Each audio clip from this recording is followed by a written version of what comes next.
सिर्फ गैरों से नहीं लड़ना पड़ रहा, अपनों से भी लड़ना पड़ रहा। और अपने भी वो जो कभी वाकई अपने थे, उनसे भी जो है वो दो हाथ करने पड़ रहे। तो इसलिए डॉक्टर साहब को सिवामे अकीदत पेश करना ये उम्मत पर जरूरी है। उम्मत के मोहसिन है वो, एक मसलब के नहीं और एक सिर्फ एक तबके के नहीं, अपने शागिर्दों के नहीं। चूंकि वो लड़ाई जो लड़ रहे हैं वो उम्मत की लड़ाई है, दीन की लड़ाई है, इस्लाम की लड़ाई है, राह हक की लड़ाई है। तो इसलिए उम्मत पर जरूरी है कि ऐसे शख्स का जो है वो एहसान माना जाए और उनको खिराज तासीर पेश किया जाए हर जो है वो महाज पर।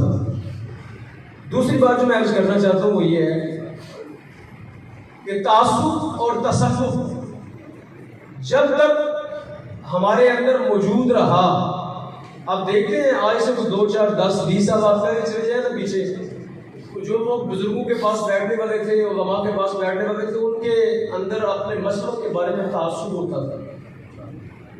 ये तो बात आपने आप सुनी होगी ना, शायद पता नहीं इस मौका पर करनी किसी को नागवार में गुजरे। ये तो हमने आम सुना कि कोई जो है वो बदमज़हब आ जाता मस्जिद में, कहता धो मस्जिद को धो। ये तो बात आप सुनी, आपने हम सुनी, ये ज़माना करीब की बात।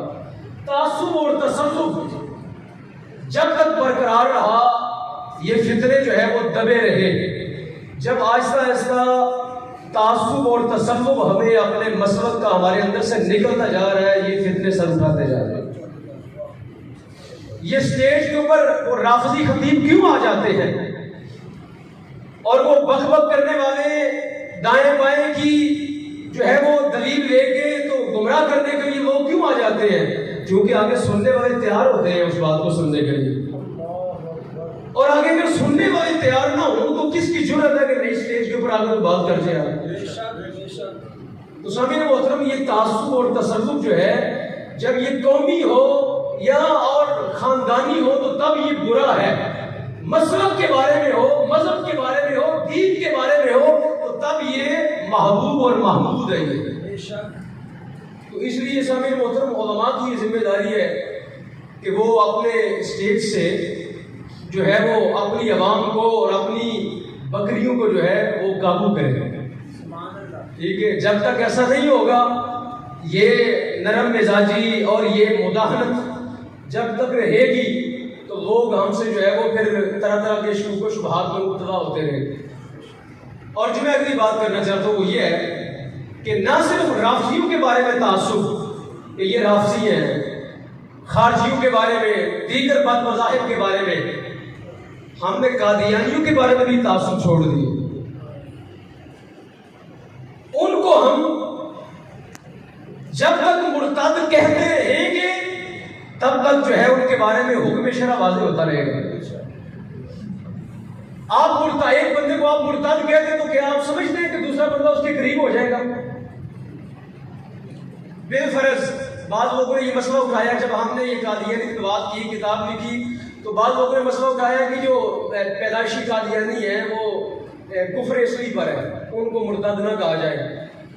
चलो मैंने कहा मान लिया आपकी बात, जो मिर्जा कादियानी है उसको तो मुर्तद कहने देना, क्योंकि फितने की जड़ में मिर्जा कादियानी है ना, उसी को नबी मानते हैं, उसी का कलमा पढ़ते हैं, उसी को मुस्लिम मानते हैं। जब मैं उसको मुर्तद कहूंगा तब लोग उसके करीब जाएंगे।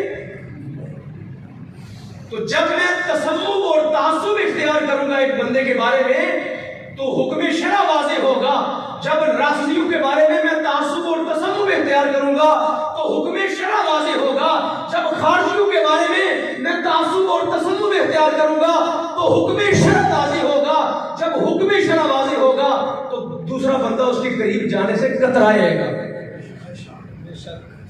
तो डॉक्टर साहब की जो है वो हुजूर शेख मुजद्दिद के इसी राह पर हैं कि उन्होंने, हुजूर शेख मुजद्दिद ने अपने दौर के अंदर जो है वो उम्मत के अंदर तासुब और तसव्वुफ पैदा किया इस्लाम का। वो जो जलालुद्दीन अकबर था उसने क्या किया? उसने मुदाहनत की। उसने कहा था इधर से पकड़ लो, इधर से पकड़ के तो एक दीने इलाही खड़ा कर दो। तो हजरत शेख मुजद्दिद ने कौन सा राह इख्तियार किया? और फिर उसके बाद सैयदी इमाम अहले सुन्नत ने भी कौन सा राह इख्तियार किया? सैयदी ने कौन सा राय तैयार किया? तासुब, तसव्वुफ, अपने मसलक के अंदर सख्त हो जाना, पुख्ता हो जाना और बद मजहब का वजूद बर्दाश्त ही ना करना, यही तासुब और तसव्वुफ है ना। तो शामिर मोहतरम, मुबल्लिगीन जो है ये उनकी जिम्मेदारी बनती है कि वो इस मामले के अंदर जो है वो किसी जो है वो परवाह न करे इस मसले की कि मेरे ऊपर पर्चा हो जाएगा, मेरे ऊपर ये हो जाएगा, वो हो जाएगा, ये होते रहेंगे। अभी यहाँ पे हजरत मिसाल दे रहे थे इमाम अहमद बिन हंबल की, इमाम आजम का जनाजा भी तो जेल से उठाना, कोड़े हमारे आइम्मा ने खाए, हमारे उलमा ने हमेशा सख्तियाँ बर्दाश्त की, और अल्लामा शाह फजल हक खैराबादी से लेके कितने लोग हैं जिनने जो है वो तरह तरह की अजीज़ें बर्दाश्त की, लेकिन इस्लाम के तासुब का रास्ता नहीं छोड़ा। चाहे वो अंग्रेजों के खिलाफ फतवा जिहाद हो, डॉक्टर साहब भी तो यही काम कर रहे हैं। कभी 4 शेड्यूल, कभी कैदोबंद की सहूलतें, कभी डिटेंशन, नजरबंदियां, और कभी तरह तरह से इज्जतों पर हमले, कभी जानो माल के हमले, और कभी तरह तरह से ज़हनी परेशानी और खौफ देना, और कभी अस्तगफिरुल्लाह उनके वालिदैन तक जो है वो बुरा भला कह देना। वो क्या आखिर वजह क्या थी? डॉक्टर साहब ने किया क्या है? डॉक्टर साहब ने मसवाए हक अहले सुन्नत व जमात की राह को वाज़ेह किया है। उन्होंने इस्लाम की बात की है, बदले के अंदर गालियां खाई, बदले के अंदर मुसीबतें और सहूलतें उठाई है।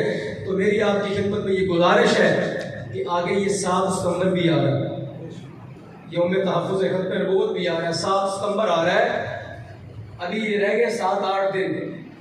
तो ऐसा क्यों नहीं हो सकता कि एक जो है वो एक तूफान उठा दिया जाए, एक तूफान उठा दिया जाए कादियानियत को पैगाम देने के लिए। राफजी जहां पे काम कर रहे हैं, क्या समझते हैं राफजी जितना काम कर रहे हैं मरज़ई उनसे 10 गुना ज्यादा नहीं कर रहे? मरज़इयों के पास 10 गुना 20 गुना ज्यादा वसाइल नहीं है, उनके पीछे तागूती और साम्राज्यिक कुव्वतें नहीं है जो उनको हर तरह से जो है वो अपनी जो है वो ताकत मुहैया करती है।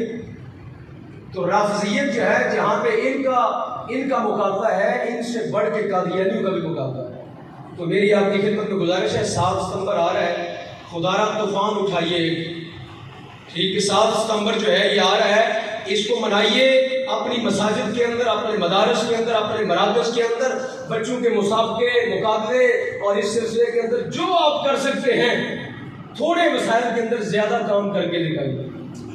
अल्हम्दुलिल्लाह हम भी इस सिलसिले के अंदर जो है अपने इदारे के अंदर, इदारा नूरुल इस्लाम के अंदर जो है वो 8-7 सितंबर को सालाना इदारे खत्म नबूवत कॉन्फ्रेंस हो रही है, और 8 को बच्चों का मुकाबला हो रहा है, पूरे गुजरात का कॉलेज और स्कूल और मदारस के दरमियान मुसाबका हो रहा है, खत्म नबूवत क्विज़ मुकाबला।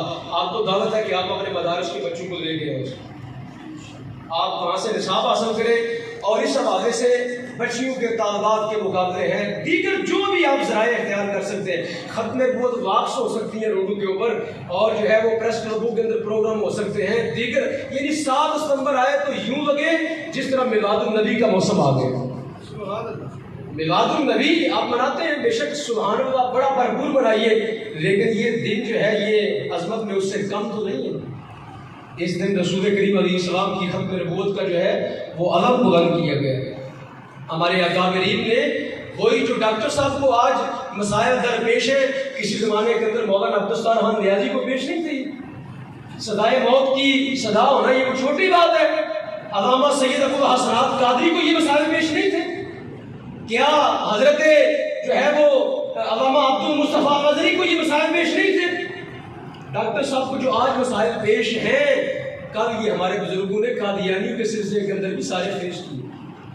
तो मेरी आपकी खिदमत में गुजारिश है कि आप डॉक्टर साहब का नेमत जो वजूद है इसकी कदर करें। खुदा की कसम, जब कोई बंदा नहीं रहता ना, बाद में लोग जो है वो रोते हैं, बाद में लोग कहते हैं आज ये बंदा नहीं रहा, तो ज़िंदगी में कदर क्यों ना करें, ज़िंदगी में सोने का मेदार उनका क्यों ना बनाए। बाद में चादरें चढ़ेंगी, बाद में जो है वो बड़े बड़े गुसल कब्रों को गुसल दिए जाएंगे, हर के गुलाब के साथ वही जाएंगी कब्रें।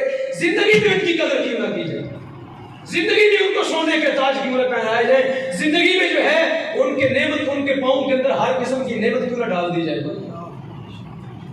तो इसलिए सामने मोहतरम, डॉक्टर साहब का वजूद अल्लाह रब्बुल आलमीन की नेमत है, जो इस गैर गुजरे दौर के अंदर राह हक के जो है वो मुसाफिर आज़म है, राह अज़ीमत के मुसाफिर हैं। अल्लाह रब्बुल आलमीन उनको सलामत फरमाए, उनको उम्र खिज़्र अता फरमाए और उनका वजूद अहले सुन्नत पूरे अहले इस्लाम पर कायम और दायम फरमाए।